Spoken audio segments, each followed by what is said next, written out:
달빛이 내리쬐는 가을 저녁. 마을 우물보수 공사가 막바지에 이르렀습니다. 굴착기가 우물 바닥의 진흙을 긁어올리는 순간 인부의 손이 멈췄습니다. 진흙 속에 무언가가 걸렸습니다. 낡고 사가버린 가방이었습니다. 인부가 조심스럽게 끌어올리자 마을 사람들이 하나둘 모여들었습니다. 가방을 여는 순간 아무도 말하지 않았습니다. 50년의 시간이 한꺼번에 공기 중으로 퍼졌습니다. 가방 안에 든 것을 본 첫 번째 인부가 뒤로 물러났습니다. 두 번째 인부는 손으로 입을 막았습니다. 그때 한 사람이 천천히 앞으로 걸어 나왔습니다. 78살 박옥순 할머니였습니다. 그녀는 무릎을 꿇고 앉았습니다. 수철아. 반세기가 지나 처음으로 아들의 이름을 소리내어 불렀습니다. 그 순간 뒤에 서 있던 정덕만 노인의 얼굴이 달빛 아래 우물바닥처럼 하얗게 질렸습니다. 경상북도 산골마을 청월리에 가을이 내려앉은 지 사흘째 되던 날이었습니다. 마을 중앙에 있는 낡은 우물 주변으로 굴착기와 인부들이 들어섰습니다. 70년은 넘었을 우물을 메우고 새로 수도관을 놓는 공사였습니다. 군청에서 오랫동안 추진하던 사업이 드디어 시작된 것이었습니다. 아침 일찍부터 마을 사람들이 삼삼오오 나와 구경을 했습니다. 누군가는 따뜻한 커피를 손에 들고 누군가는 아이 손을 잡고 서 있었습니다. 박옥순 할머니는 새벽 5시부터 자리를 잡고 있었습니다. 낡은 나무 의자 하나를 들고 나와 공사 현장이 보이는 돌담 옆에 앉았습니다. 마을 사람들이 지나치며 힐끗 쳐다봤습니다. 누구도 말을 걸지 않았습니다. 할머니가 왜 저 자리에 앉아 있는지 청월리 사람들은 모두 알고 있었기 때문입니다. 52년이었습니다. 박옥순의 아들 수철이가 이 우물 근처에서 마지막으로 목격된 게 1974년 가을이었습니다. 당시 15살이던 수철이는 그날 이후로 돌아오지 않았습니다. 마을에서는 아이가 우물에 빠져 죽었다고 했습니다. 그러나 시신은 끝내 나오지 않았습니다. 당시 이장 정덕만이 직접 수사를 주도해 내린 결론이었습니다. 아이가 우물에 빠져 죽었으나 물살에 씻겨 나갔을 것이다. 박옥순은 그 말을 한 번도 믿지 않았습니다. 이런 의미 있는 이야기를 더 많이 전하고 싶습니다. 구독과 좋아요가 큰 힘이 됩니다. 할머니는 52년 동안 이 마을을 떠나지 않았습니다. 떠날 수가 없었습니다. 수철이가 아직 이 땅 어딘가에 있다는 것을 알고 있었기 때문입니다. 남편이 먼저 세상을 떠났습니다. 딸 둘은 도시로 시집갔습니다. 친척들은 제발 잊고 살라고 했습니다. 할머니는 고개를 저었습니다. 자식을 잊는다는 게 어떻게 가능한 일인지. 할머니에게 그것은 숨을 멈추는 것과 같은 말이었습니다. 정덕만 노인도 나왔습니다. 80세의 노인은 지팡이를 짚고 공사 현장 반대편의 자리를 잡았습니다. 마을 원로로 불리는 그는 52년 전 청월리 이장이었습니다. 아들 재석이가 지금의 이장 역할을 하고 있었습니다. 정덕만 노인은 공사 현장을 바라봤습니다. 박옥순 할머니를 보지 않았습니다. 할머니도 그를 보지 않았습니다. 두 사람 사이에 우물이 있었습니다. 그리고 52년이 있었습니다.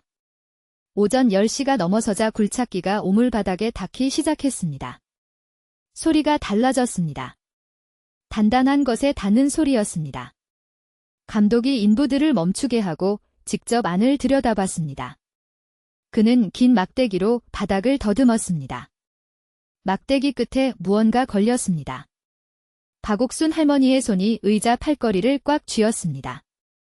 관절이 튀어나온 손등에 핏줄이 솟아올랐습니다. 할머니는 일어났습니다. 다리가 말을 듣지 않았습니다.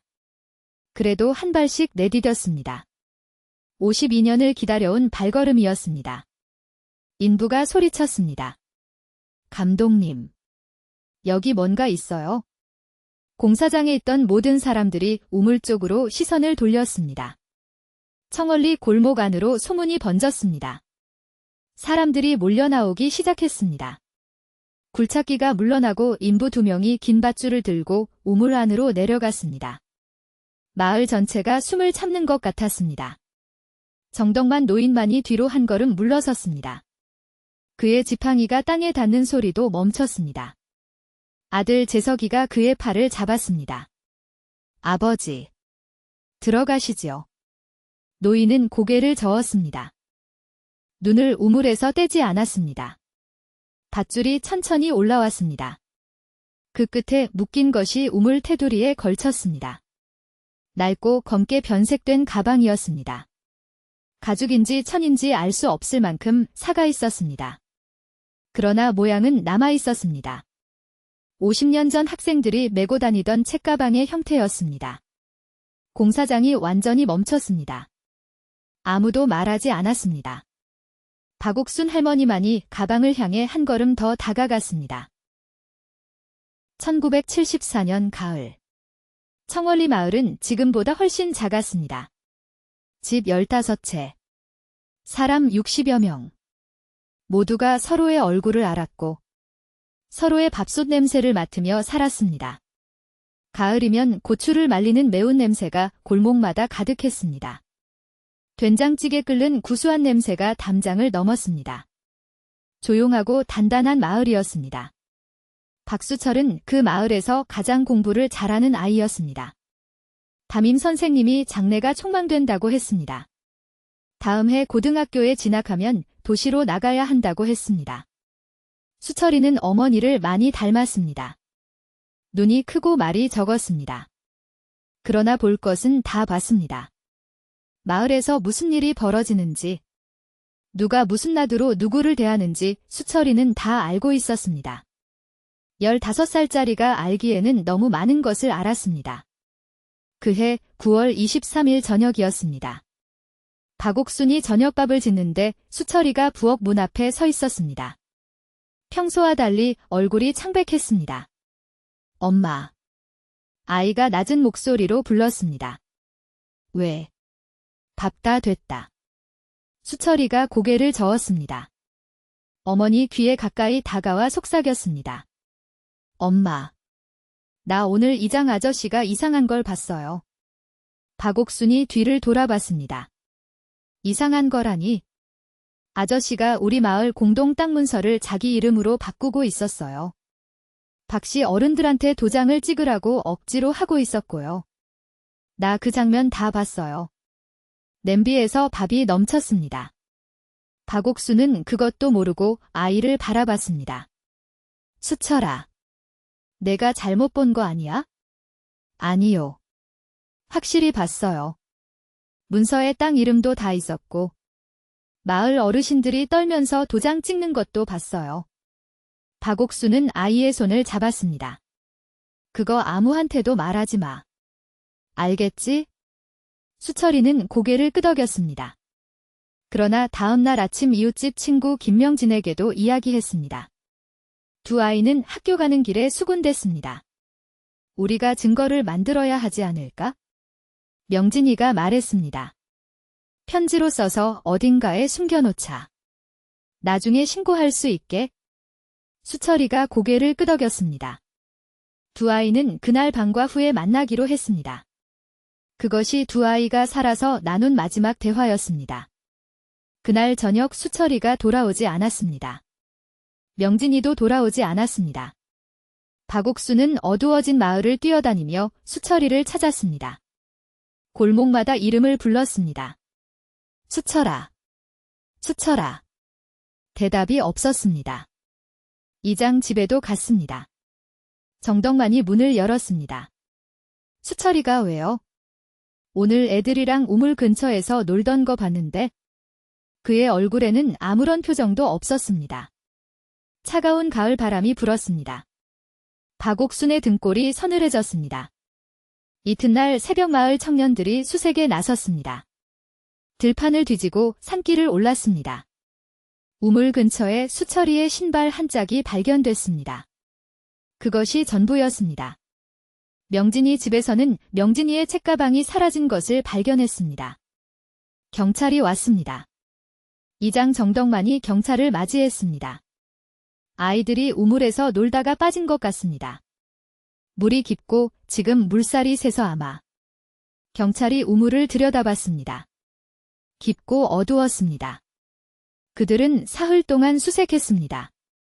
시신은 나오지 않았습니다. 그리고 수사는 종결됐습니다. 박옥수는 그날부터 혼자였습니다. 수철이가 쓰던 연필, 수철이가 읽던 책, 수철이가 벗어두고 간 운동화. 집 안 곳곳에 수철이가 있었습니다. 그러나 수철이는 없었습니다. 수사는 정덕만 이장의 말대로 마무리됐습니다. 수몰 사고, 시신 미발견.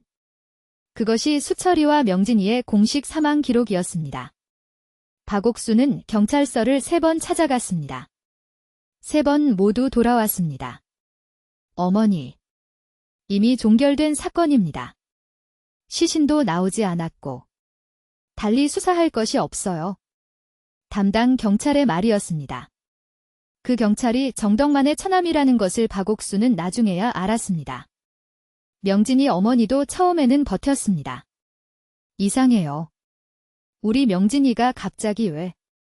그리고 수철이도 같은 날에. 그러나 몇 주가 지나지 않아 명진이 가족은 마을을 떠났습니다. 이사를 간다고 했습니다. 도시에 친척이 있다고. 박옥순이 명진이 어머니를 찾아갔을 때 그녀의 얼굴에는 무언가가 있었습니다. 두려움이었습니다. 옥순아. 제발 그냥 덮어둬. 우리 살아야 하잖아. 살아야. 그녀는 더 말하지 않았습니다. 이사짐을 싸면서 눈물을 흘렸습니다. 마을을 떠나는 날 그녀는 뒤를 돌아보지 않았습니다. 박옥수는 혼자 남았습니다. 마을 사람들은 그녀를 피하기 시작했습니다. 이장이 귀띔했다는 소문이 돌았습니다. 저 여자가 자꾸 이상한 소리를 하고 다니니 조심들 해. 박옥순이 마을 회관에 가면 사람들이 자리를 피했습니다. 밥상에서 혼자였습니다. 장날에도 혼자였습니다. 세상에서 가장 외로운 자리에 홀로 앉아있는 사람처럼.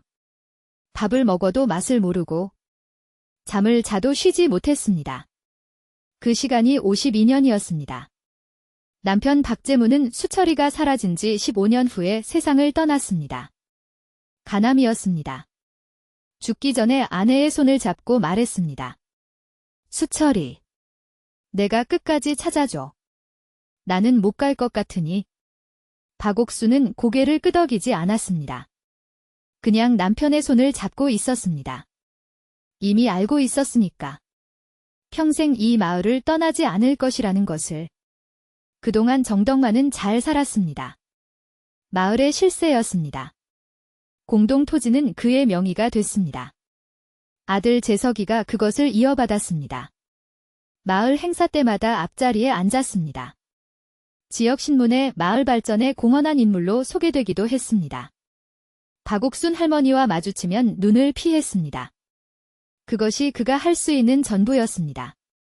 52년 동안 박옥순은 정덕만에게 단 한 번도 직접 따지지 않았습니다. 마을 사람들 앞에서 그를 고발하지도 않았습니다. 그저 기다렸습니다. 진실이라는 것은 결국 나온다는 것을. 어머니만이 아는 그 믿음으로. 한약 냄새가 나는 작은 방에서 수철이 사진 한 장을 액자에 넣어 벽에 걸어두고 매일 밤 그 사진 앞에 앉았습니다. 수철아. 엄마 여기 있어? 엄마는 안 가. 우물보수 공사가 시작된다는 소식을 들었을 때 박옥순 할머니는 처음으로 잠을 잘 잤습니다. 이유를 몰랐습니다. 그냥 그 밤은 편히 잘 수 있었습니다. 아침에 일어나면서 생각했습니다. 오늘이 그날인지도 모른다고. 인부들이 가방을 우물 밖으로 꺼냈습니다. 땅에 내려놓자 무게에 짓눌리듯 납작하게 가라앉았습니다. 가방 전체가 진흙과 물입기로 뒤덮여 있었습니다. 50년의 시간이 가방 위에 얹어 있었습니다. 감독이 장갑을 끼고 가방 지퍼를 잡았습니다. 금속 지퍼는 녹이 슬어 움직이지 않았습니다. 인부가 공구를 가져왔습니다. 조심스럽게 지퍼를 잘라냈습니다. 가방이 열렸습니다. 첫 번째로 나온 것은 낡은 교과서였습니다. 표지는 알아볼 수 없을 만큼 손상됐지만 책의 형태는 남아 있었습니다. 그 다음에 나온 것은 작은 금속 케이스였습니다. 은색이었는데 50년이 지났음에도 산화가 거의 되지 않았습니다. 단단하게 봉인된 방수 케이스였습니다. 아이들이 무언가를 지키려고 일부러 준비한 것이었습니다. 그리고 그 아래에 뼈가 있었습니다. 처음 발견한 인부가 뒤로 물러났습니다. 감독이 전화기를 꺼냈습니다. 경찰에 신고해야겠어요. 마을 사람들 사이에서 술렁임이 일었습니다. 누군가 비명에 가까운 소리를 질렀습니다. 아이를 데려온 어머니들이 아이 눈을 가렸습니다. 박옥순 할머니는 뒤로 물러나지 않았습니다. 뼈를 바라봤습니다. 삭아서 색이 변한 뼈였습니다. 작은 뼈였습니다. 아이의 뼈였습니다. 할머니의 눈에 눈물이 고였습니다. 그러나 흐르지 않았습니다. 52년을 기다린 어머니의 눈물은 이미 마른 지 오래였습니다. 수철아. 할머니가 낮게 말했습니다. 다른 사람들은 듣지 못했습니다. 엄마가 왔다. 이제 됐어. 그때였습니다. 가방 안에서 뼈를 꺼내던 인부가 멈췄습니다. 여기. 또 있어요. 그의 목소리가 떨렸습니다. 뼈가 하나가 아니었습니다. 두 아이의 뼈였습니다. 마을 사람들이 다시 술렁였습니다. 더 크게. 누군가가 외쳤습니다. 명진이도 있는 거야? 목소리가 깨졌습니다. 반세기 전에 함께 사라진 두 아이, 수철과 명진. 우물 안에 함께 있었습니다. 정덕만 노인이 뒤로 한 걸음. 또 한 걸음 물러났습니다. 아들 재석이가 그의 팔을 잡았습니다. 노인의 얼굴이 백지처럼 됐습니다. 입술이 떨렸습니다. 무슨 말인가를 하려다가 멈췄습니다. 지팡이를 잡은 손이 흔들렸습니다. 52년 동안 아무 일 없다는 듯 살아온 노인의 얼굴에 52년이 한꺼번에 올라왔습니다. 금속 케이스가 땅에 놓였습니다. 감독이 경찰에 전화를 하는 동안 아무도 그것을 건드리지 않았습니다. 케이스가 흙투성이어도 형태는 완벽했습니다. 방수 처리가 제대로 된 것이었습니다. 이것을 준비한 사람은 이것이 중요하다는 것을 알았습니다. 그리고 언젠가 누군가가 열어볼 것이라는 것을 알았습니다. 케이스의 잠금 장치가 아직 살아있었습니다. 완전히 밀봉됐습니다. 감독이 공구로 잠금을 열었습니다. 딸깍. 소리가 났습니다. 케이스가 열렸습니다. 안에는 비닐로 몇 겹 싼 종이 묶음이 들어있었습니다. 비닐은 멀쩡했습니다. 황변이 됐지만 글씨를 알아볼 수 있는 종이들이었습니다. 어린 글씨였습니다. 연필로 꾹꾹 눌러 쓴 아이의 글씨. 경찰이 도착하기 전에 박옥순 할머니는 종이를 봤습니다. 수철이 글씨다. 할머니가 말했습니다. 마을 사람들이 조용해졌습니다. 이 아이가 글씨를 꾹꾹 눌러 쓰는 버릇이 있었어. 항상 이렇게 썼어. 할머니의 목소리가 처음으로 흔들렸습니다. 52년 만에 아들의 손글씨를 보는 어머니의 목소리였습니다. 경찰이 도착해 현장을 통제했습니다. 종이 묶음은 증거물로 봉인됐습니다. 그러나 현장에 있던 청월리 마을 사람들은 그날 저녁 늦게까지 경찰서 밖에 서 있었습니다. 무엇이 쓰여 있는지 알고 싶었습니다. 이틀 후 경찰이 가족에게 내용을 공개했습니다.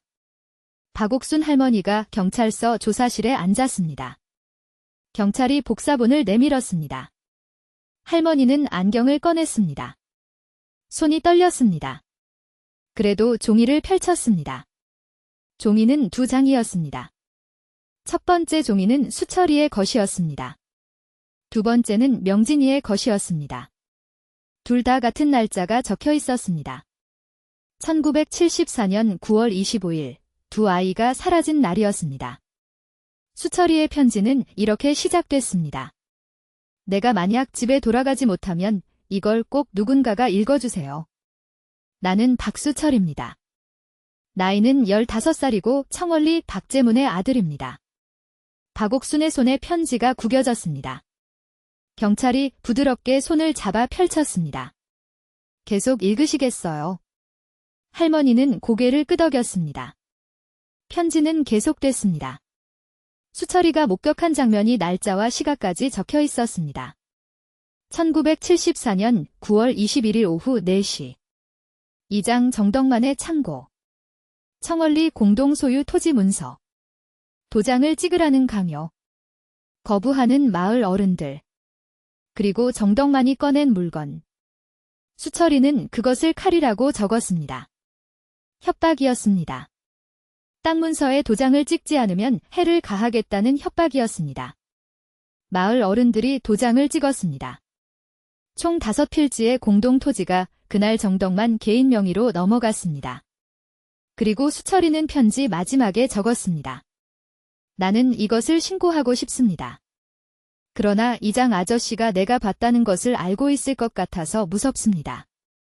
만약 내가 못 돌아오면 이 편지를 경찰에 가져다 주세요.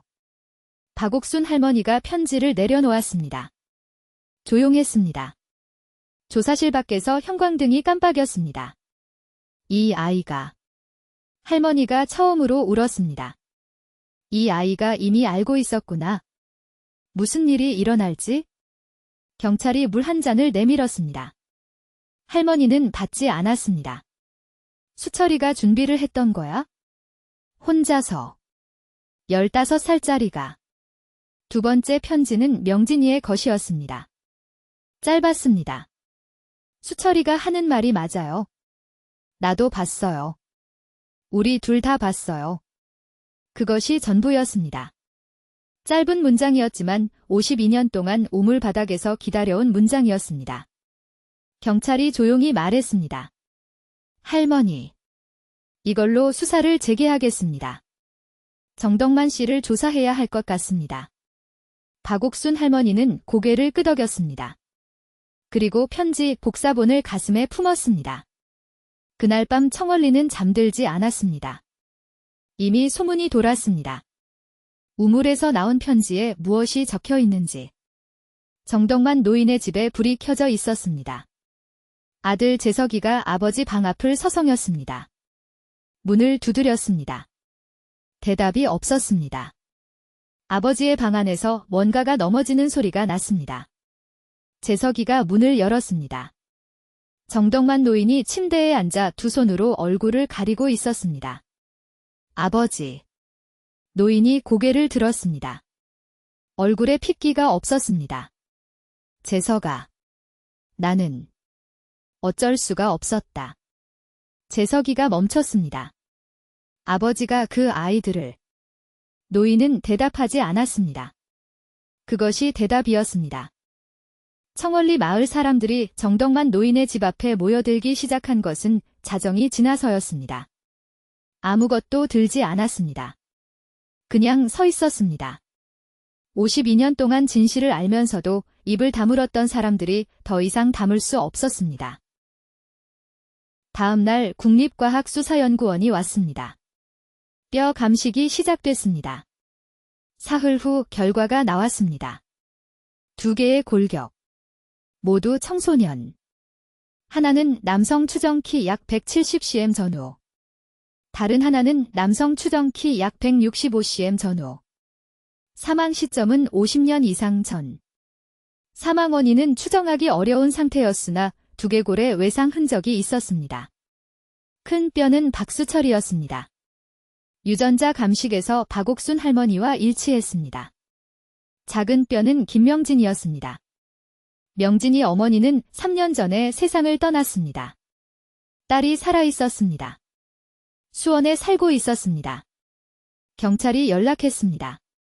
딸이 달려왔습니다. 박옥순 할머니와 명진이 여동생이 처음으로 마주했습니다. 경찰서 복도에서였습니다. 두 사람은 말이 없었습니다. 여동생이 먼저 손을 잡았습니다. 우리 오빠가 수철이 오빠랑 같이 있었어요. 말했습니다. 손이 떨렸습니다. 혼자가 아니었던 거예요? 박옥순 할머니가 고개를 끄덕였습니다. 그래. 혼자가 아니었어. 같이 있었어. 정덕만에 대한 조사가 시작됐습니다. 노인은 처음에는 부인했습니다. 모르는 일이요. 나는 그날 우물 근처에 있지도 않았소. 그러나 편지가 있었습니다. 50년을 방수 케이스 안에서 기다린 아이들의 편지가. 그리고 또 하나의 증거가 나왔습니다. 명진이의 편지 뒷면에 적혀있던 것이었습니다. 편지지 뒷면에 연필로 쓴 이름. 정덕만. 9월 25일 저녁. 우물역. 아이들이 마지막 순간에 남긴 증거였습니다. 누가 그들을 마지막에 봤는지. 정덕만은 입을 열었습니다. 52년 만에. 그의 목소리는 작았습니다. 아이들이 신고하려 한다는 걸 알았소? 내가 말리려고 했는데. 실수가 있었소. 실수. 52년 동안 두 아이의 어머니가 죽도록 기다린 진실을 그는 실수라고 불렀습니다. 조사실 안에 있던 경찰이 펜을 내려놓았습니다. 52년 전 협박으로 빼앗은 토지. 그 토지를 지키기 위해 자신을 알아본 두 아이를 우물에 밀어넣은 노인. 그리고 그 이후로 마을 원로 소리를 들으며 살아온 80년의 삶. 경찰이 말했습니다. 정덕만 씨. 구속영장 청구하겠습니다. 박옥순 할머니에게 이 말이 전해졌을 때 할머니는 아무 말도 하지 않았습니다. 표정도 변하지 않았습니다. 그저 창밖을 바라봤습니다. 청월리 마을이 보이는 방향이었습니다. 마을에서는 정덕만 집담장에 누군가 낙서를 했습니다. 지워지지 않는 페인트로 썼습니다. 아들 재석이가 페인트를 사와서 지우려고 했습니다. 지워지지 않았습니다. 위에 새 페인트를 덧발랐습니다. 그래도 글씨가 비쳤습니다. 그날 오후 박수철의 두개골에 외상 흔적이 있었다는 최종 보고가 올라왔습니다. 타격에 의한 골절로 추정됐습니다. 박옥순 할머니는 이 사실을 경찰에게 전해 들었습니다. 조사실 창문 너머로 하늘이 보였습니다. 가을 하늘이었습니다. 수철이가 사라진 것도 가을이었습니다. 52년이 지나도 가을은 또 왔습니다. 그날 밤 청월리 마을회관에 사람들이 모였습니다. 그동안 말하지 못했던 것들이 쏟아졌습니다. 박씨 어른이 도장을 찍던 날 자신도 봤다는 사람. 정덕만이 그날 저녁 무언가를 우물 방향으로 가져가는 것을 봤다는 사람. 말하지 않으면서 52년을 보낸 사람들이었습니다. 지금 말하는 것이 52년이나 늦었다는 것을 그들도 알았습니다. 박옥순 할머니는 그 자리에 없었습니다. 마을 우물이 있던 자리에 혼자 앉아 있었습니다. 바람이 불었습니다. 낙엽이 떨어졌습니다. 할머니는 우물 테두리가 있던 자리에 손을 올려놓았습니다. 수철아. 이제 엄마가 데리러 왔어. 집에 가자. 정덕만은 살인죄로 구속됐습니다. 80세의 노인이 수갑을 차고 경찰차에 올라탔습니다. 마을 사람들이 지켜봤습니다. 아무도 소리치지 않았습니다. 그냥 지켜봤습니다. 52년 동안 원로로 불리던 노인이 경찰차에 실리는 것을. 아들 재석이가 고개를 숙인 채 서 있었습니다. 그도 조사를 받아야 했습니다. 박수철과 김명진의 유골은 각각 가족에게 인도됐습니다. 수철이 유골은 박옥순 할머니가 직접 받았습니다. 경찰서 주차장에서였습니다. 하얀 상자였습니다. 할머니가 두 손으로 받았습니다. 가슴에 안았습니다. 아무도 말하지 않았습니다. 할머니도 말하지 않았습니다. 찬 가을바람이 불었습니다. 할머니의 흰 머리카락이 날렸습니다. 수철이의 장례는 이틀 후에 치러졌습니다. 청월리 마을 사람들이 전부 왔습니다. 52년 전 수철이를 알았던 사람들. 그 자식들. 그 손자들까지. 명진이 여동생도 왔습니다. 서울에서 달려온 사람들도 있었습니다. 누가 부른 것이 아니었습니다. 그냥 왔습니다. 그래야 한다는 것을 알았습니다. 박옥순 할머니는 장례 내내 울지 않았습니다. 조문객을 하나하나 맞이했습니다. 와주셔서 감사합니다. 52년을 버텨온 어머니의 목소리로 말했습니다. 흔들리지 않았습니다. 그러나 마지막 밤. 모든 조문객이 돌아가고 혼자 아들 영정 앞에 앉았을 때 할머니는 소리 없이 울었습니다. 52년의 눈물이었습니다. 몸이 떨렸습니다. 어깨가 올라갔다 내려갔습니다. 할머니는 영정 속 수철이의 얼굴을 바라봤습니다. 15살 수철이 교복을 입고 씩씩하게 웃는 얼굴. 수철아. 엄마가 미안하다. 더 빨리 찾아야 했는데. 마을 우물은 이제 없습니다. 공사가 마무리되고 수도관이 들어섰습니다. 우물이 있던 자리에는 작은 표지석을 세웠습니다. 마을 사람들이 합의해서 만든 것이었습니다. 표지석에는 두 이름이 새겨졌습니다. 박수철, 김명진. 그리고 그 아래에 이렇게 적혔습니다. 1974년 9월 25일 이 자리에서 사라진 두 아이를 기억합니다. 정덕만이 빼앗은 토지 5필지는 환수 절차가 시작됐습니다. 법원은 불법으로 이전된 토지를 원래 소유자 후손들에게 돌려주도록 명령했습니다. 청월리 마을의 것이 청월리로 돌아왔습니다. 52년 걸렸습니다. 박옥순 할머니의 딸들이 어머니를 모시러 청월리에 왔습니다. 어머니, 이제 우리랑 같이 사세요. 할머니가 고개를 저었습니다. 나는 여기 있어야 해. 딸이 물었습니다. 수철이 다 찾았잖아요. 이제 다 됐잖아요. 할머니가 딸의 손을 잡았습니다. 내가 여기 있어야 수철이도 여기 있는 거야? 여기를 떠나면 수철이가 혼자가 될 것 같아서. 딸이 더 말하지 않았습니다. 어머니 곁에 사흘을 있다가 돌아갔습니다. 그 다음 달에 다시 왔습니다. 이제는 매달 옵니다. 청월리에서 어머니와 함께 표지석 앞에 섭니다. 세 사람이 같이 서서 수철이 이름을 바라봅니다. 박옥순 할머니는 매일 아침 표지석 앞에 섭니다. 손으로 표지석에 새겨진 아들 이름을 쓸어냅니다. 수철아. 잘 잤어. 그리고 집으로 돌아갑니다. 밥을 먹습니다. 52년 만에 처음으로 밤맛을 아는 것 같습니다. 달빛이 내리쬐는 가을 저녁. 청월리 마을은 조용합니다. 찻잔을 내려놓는 소리가 납니다. 어머니가 아들 옆에 오래 앉아있는 시간이 있습니다. 우물은 사라졌지만 달빛은 남아 있습니다. 그리고 어머니가 남아 있습니다. 아들 이름을 기억하는 어머니가 그것으로 충분합니다. 52년을 기다린 어머니에게 이제 그것으로 충분합니다.